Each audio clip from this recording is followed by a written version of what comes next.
Open Adobe Photoshop to your PC or laptop.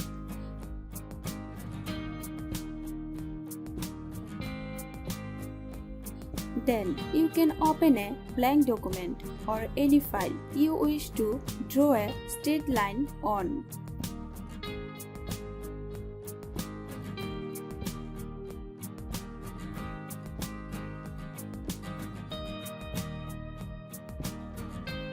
Select the brush tool.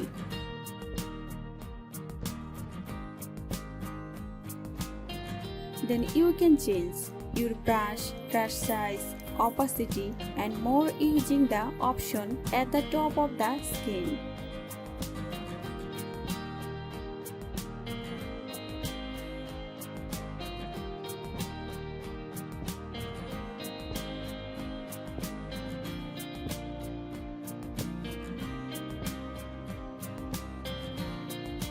There's also the option to change the color using the color picker on the right. Then hold Shift and click where you want to line to end.